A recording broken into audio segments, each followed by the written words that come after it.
Boa tarde, irmãos e irmãs da Mansão da Fraternidade. Agradecendo ao Criador por todas as bênçãos recebidas, com alegria iniciamos mais um encontro, hoje com um tema complexo e que pode ser observado sob diferentes aspectos. Trata da evasão. O que é evasão? O dicionário nos socorre. É a ação de abandonar algo. Também é desistência, é não prosseguimento. E surge então um questionamento que é o título do nosso encontro. Existe evasão dos trabalhadores na casa espírita ou nas casas espíritas? E aí vem à nossa lembrança a cena de Jesus, quando ele estava na última ceia, e entre outras instruções, ele promete solenemente o Consolador. Diz ele: quando eu me for, pedirei a meu Pai, e ele vos enviará um outro Consolador, para que fique eternamente convosco. Aqui está o detalhe: para que fique eternamente conosco. E nós vamos ver mais adiante essa frase. Então o Consolador veio, pelas vozes do céu, e coube a Allan Kardec a codificação da magna obra, auxiliado pelos prepostos do Cristo. Então ele deixa a definição. Espiritismo é uma ciência que trata da natureza, da origem e do destino dos espíritos, bem como de suas relações com o mundo físico. No Livro dos Espíritos, lá na introdução, no último parágrafo do item 12, Kardec pondera: não dissemos jamais que esta ciência era uma coisa fácil, nem que se podia aprendê-la brincando. E no segundo parágrafo do item 17 agora, da mesma introdução do Livro dos Espíritos, ele comenta: a ciência espírita compreende duas partes, uma experimental sobre as manifestações em geral, outra filosófica sobre as manifestações inteligentes. E a única maneira de adquirir esses ensinamentos é feita por um estudo sério, estudo continuado. E aqui então nós estamos encontrando aquela frase de Jesus: para que fique eternamente conosco, depois de estudarmos, compreendermos, introjetarmos para aplicação no dia a dia. Porque o fim, o objetivo grandioso, nobre e útil dos estudos espíritas é o do progresso individual e social, indicando o caminho seguro a seguir a toda a humanidade no rumo do bem e da evolução infinita. No Livro dos Médiuns, onde está contida a ciência espírita, nós vamos encontrar o capítulo 3, que trata do método. E lá no item 28, Allan Kardec coloca: entre aqueles que se convenceram pelo estudo. Imaginemos e observemos que são pessoas que se convenceram pelo estudo. Nós encontramos espíritas experimentadores, que apenas vê em tudo isso uma série de fatos curiosos. Também espíritas imperfeitos, que compreendem a parte filosófica, admiram a moral que daí decorre, mas não a praticam. Também encontramos os espíritas exaltados, que veem exagero em tudo, que não verificam nada, e que têm confiança cega em mentores, em médiuns, etc., que são mais nocivos do que úteis. Imaginemos que mesmo que se convenceram pelo estudo, nós vamos encontrar apenas o verdadeiro espírita, quando ele aproveita a reencarnação depois desse estudo todo e compreensão ampliada, para avançar no rumo do progresso, porque para ele a caridade é a regra de ouro. Lá no capítulo 27, no item 302, 301 do Livro dos Médiuns, nós temos uma pergunta de Kardec: que meio de verificação se pode ter para conhecer a verdade? E os espíritos da codificação então responderam: há um estudo completo a fazer-se. Estudai, comparai e aprofundai, então é permanente. E os benfeitores espirituais, os amigos espirituais nos dizem, eles estudam permanentemente para melhor servirem, e nós muitas vezes achamos que é razoável dispensar o estudo. Então estas que nós citamos são algumas das infinitas convocações amorosas que o mundo espiritual sempre tem nos trazido. Para quê? Para que nós nos encorajemos ao trabalho que nós solicitamos. Ainda no plano espiritual, nós devemos nos lembrar que nós fomos buscar esse trabalho, principalmente o trabalho ostensivo na doutrina espírita. Porque os amigos espirituais nos informam quem são os médiuns. São espíritos que fracassaram desastradamente e que agora então tentam liberar-se das suas dívidas morais, como diz o espírito André Luiz, lavando o rosto no suor do trabalho. Então nós vamos embasar aquela questão do início, lembram? Se existe evasão dos trabalhadores na sociedade espírita, com orientações robustas com fontes da Federação Espírita Brasileira. A Área Nacional de Estudo do Espiritismo do Conselho Federativo Nacional, eles se reúnem e fazem esse trabalho de compilação, trabalho feito pelas regionais, por todos aqueles que estão nessa área. E aí saem as orientações para as áreas de estudo da doutrina espírita. E então, nesse momento, eles nos dizem, nota-se uma evasão em todas as casas e não existem soluções prontas para a resolução de tamanho problema. Não existe uma fórmula pronta. A fórmula é estudo. Tudo o mais decorre ou acontece em decorrência do estudo. Atualmente, a Covid ampliou esse processo de evasão. As casas fecharam. E devido às transmissões pelas plataformas diversas, muitos ainda preferem ficar em casa. E aí? Depois de passar a pandemia, que ainda temos focos isolados, mas estamos todos vacinados, depois de passar essa pandemia, surge um questionamento: diminuirão ainda mais os trabalhadores? Allan Kardec, quando codificou a doutrina espírita, chamou-nos a atenção para o problema do fanatismo e da intolerância, pois achava que se alguém se interessava pelo espiritismo, devia fazê-lo segundo sua vontade e seu desejo. Neste caso, ele não aconselhava ir à busca das pessoas para que deixassem a sua doutrina e seguissem a do espiritismo. Para o mestre Lyonês, ser espírita é uma questão de foro íntimo, nunca imposição por terceiros. Então nós devemos nos preocupar com a evasão. Contudo, antes de qualquer coisa, convém verificar as razões pelas quais as pessoas estão deixando de frequentar a casa espírita.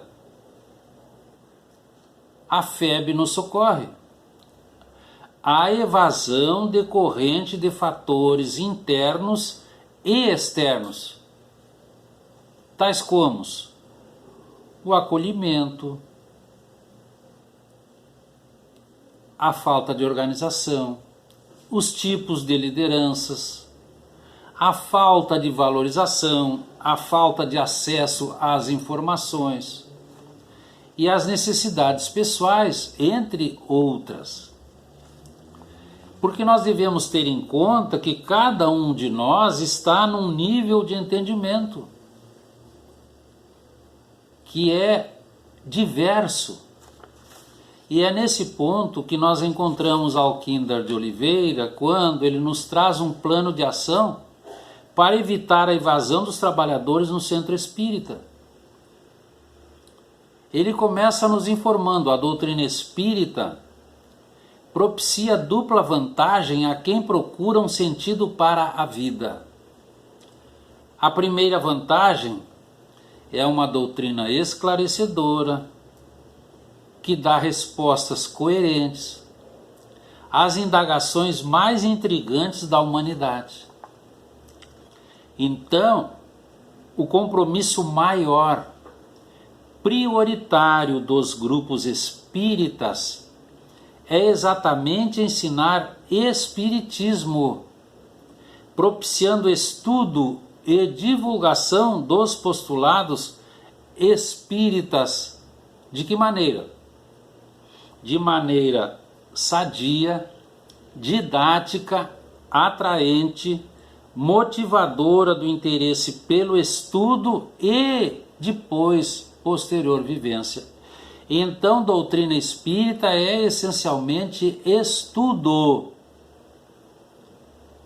Tudo que vem depois são consequências do estudo, porque nós precisamos saber em profundidade a teoria, para depois termos segurança na prática. Então, a segunda vantagem é o trabalho voluntário.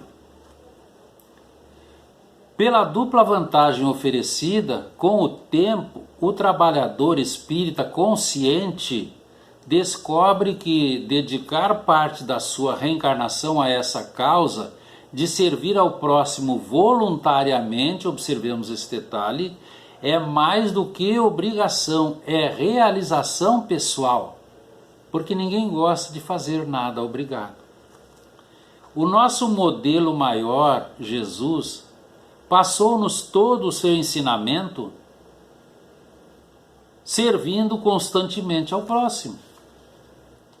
Então cabe-nos o uso da sensatez para seguir seus passos, procurando de maneira prioritária e com todas as nossas forças, com todo o nosso empenho, com a nossa dedicação e carinho, servir ao próximo, mas nunca perdendo de vista que o trabalho é voluntário. Então continuamos com Alquindar no plano de ação para evitar a evasão. O primeiro aspecto tem a ver com a sociedade espírita.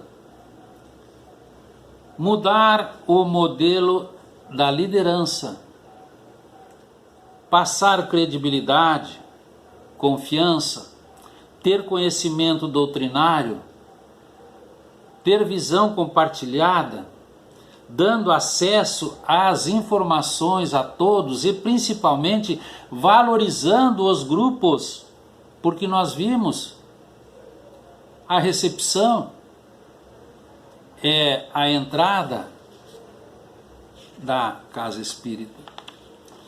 O segundo aspecto nos apresenta o centro espírita como uma escola com o objetivo de educar o espírito imortal. E aqui nós vamos buscar no Livro dos Espíritos, a questão 917, o espírito Fénelon falando no egoísmo. que é o gerador de todos os males, é o egoísmo, amor em excesso pela persona. E na nota dessa questão, nós vamos encontrar a informação de que essa educação, do latim ex-educare, que é extrair, essa educação não é aquela educação pelos livros que forma, lógico, homens instruídos,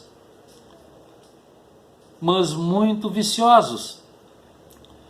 Ele está falando a educação moral, aquela a que tende a fazer homens de bem, aprimorando o caráter. Então, para que nós façamos esse trabalho de escola, para que nós possamos dilapidar o espírito imortal, é preciso sim um estudo sério e continuado. Por isso o ESD, na década de 70, surgiu aqui no Rio Grande do Sul por Cecília Rocha e se espalhou pelo mundo todo. Então, para evitar nas sociedades esse estudo sério e continuado, a prepotência, a vaidade, a hipocrisia, as cobranças excessivas, os ciúmes, as disputas por cargos. A falta de estudo leva os novos à insegurança, à indisciplina, à falta de comprometimento, porque a doutrina espírita ela ainda vive na superfície.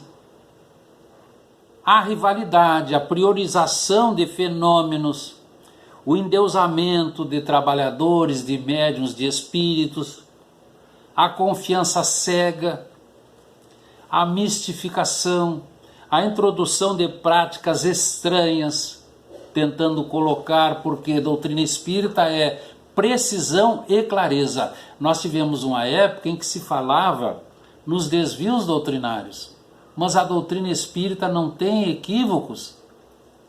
Os equívocos são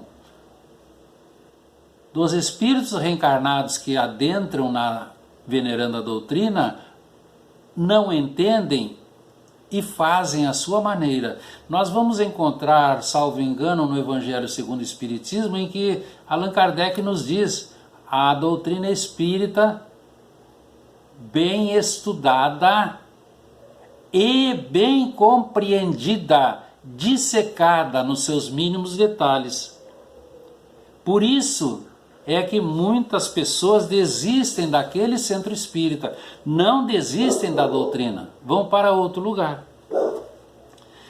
E esse grupo de fatos que aqui enunciamos, claro que são variáveis de grupo para grupo, também variáveis de médium para médium e de região para região. O terceiro aspecto tem a ver com a natureza humana. Por exemplo, medo de assalto, não vai mais ao centro. Sociedades que não fazem mais reuniões à noite. Também acomodação, vivendo nas suas zonas de conforto, não querendo alternar ou alterar rotinas, não tendo vontade para estabelecer novas metas, não querendo administrar melhor o seu tempo com situações mais salutares, e aí realmente desiste. Porque falta a vontade de mudar. Então o espírito é ao mesmo tempo o autor e o responsável por tudo o que está fazendo. E os amigos espirituais nos dizem quão poucos têm vontade. Então no espírita responsável, consciente, a perseverança, a superação e a constância tem que estar presente, porque isso é evolução. E aqui nós encontramos tudo isso: responsabilidade individual, trabalho de lavrar o seu campo íntimo para fazer com que nós possamos retirar todas as ervas daninhas, digamos assim, da nossa intimidade e fazer nova plantação, colocando o adubo, a água lustral do conhecimento da doutrina espírita, para que depois cresçam as sementes que nós plantamos, 100 por 1, segundo o mestre. Então a perseverança, a responsabilidade, a superação e a constância são demonstrações concretas que nós vencemos a nós mesmos. E aqui então, nesse momento, nós encontramos uma frase do sublime Galileu: ajuda-te, façamos a nossa parte, que o mundo espiritual te ajudará. Teremos a companhia, o amparo, a proteção dos nossos benfeitores amigos. Que fique para a nossa reflexão, irmãos e irmãs dessa nobre sociedade espírita. Boa tarde a todos, gratos pela oportunidade. Permaneçamos na paz do sublime Galileu.